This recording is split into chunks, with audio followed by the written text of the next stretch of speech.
Firefighter dies tackling British Columbia blaze. A third firefighter has died in Canada while battling the country's worst wildfire season on record. Authorities say the firefighter died tackling the Donnie Creek fire near Fort St. John, in the western province of British Columbia. People are evacuating an area further south in the province, near the U.S. border, as fires swirl out of control. A third of all fires currently raging in Canada are in British Columbia.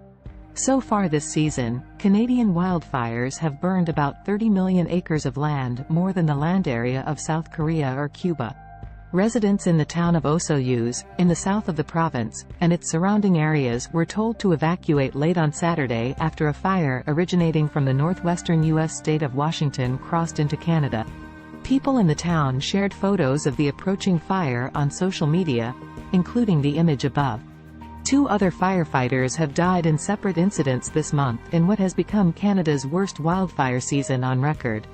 A fourth person, the pilot of a helicopter helping with bucketing operations, died after a crash in the neighboring Alberta province last week.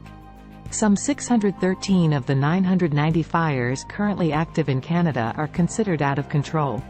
1. Thousands evacuate due to Canada wildfires. 2.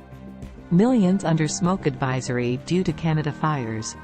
British Columbia's Premier David Eby confirmed the third firefighter's death in a statement on Saturday, saying, "My heart goes out to the family, friends and colleagues of this frontline hero."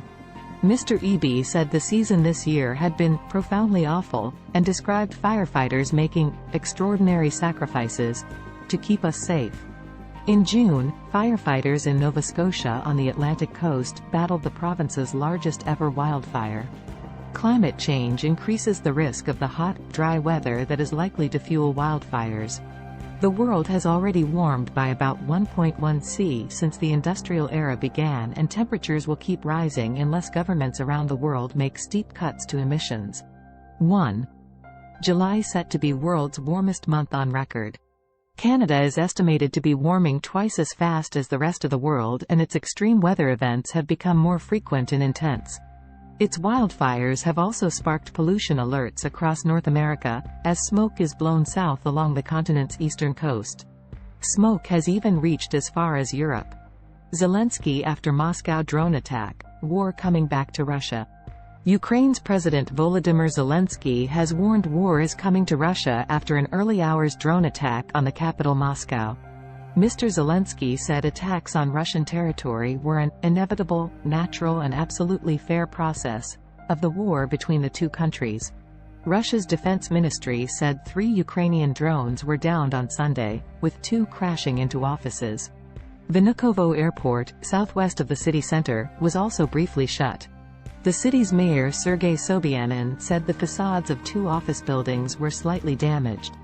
Photos from the scene show that several windows have been damaged at the corner of the buildings, with debris scattered on the ground below.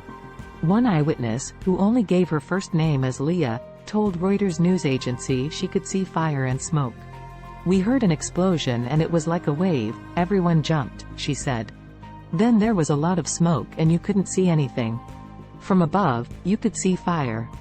Flights were briefly suspended from Vnukovo Airport, southwest of the city center, and incoming planes were redirected to other airports. In a statement, the defense ministry said the attempted terrorist attack had been thwarted. The drone attack in the early hours of Sunday is the latest that Moscow has blamed on Kyiv. Ukraine rarely claims responsibility for attacks inside Russia.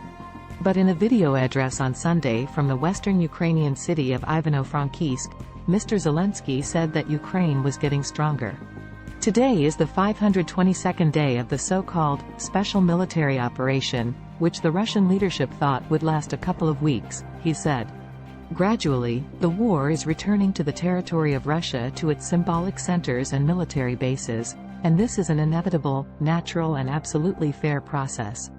Moscow, located about 500 kilometers, 310 miles, from the Ukrainian border, has rarely been targeted since Russia launched its full-scale invasion of Ukraine in February 2022. But Russia has accused Ukraine of launching a series of drone strikes on its territory in recent months, including several on the capital.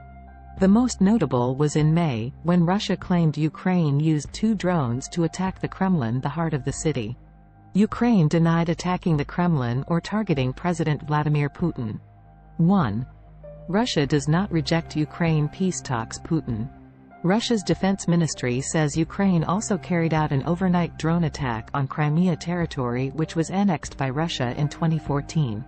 Officials say 16 drones were destroyed and a further 9 were suppressed, TASS news agency reports. Meanwhile, Ukrainian officials say a Russian missile attack on the city of Sumy, in the northeast of the country, has left 1 person dead and 5 injured. A building was destroyed in an explosion at about 2000 local time, 1700 Greenwich Mean Time, according to public broadcaster Suspilm. Officials also say 2 people were killed in the southern city of Zaporizhia on Saturday.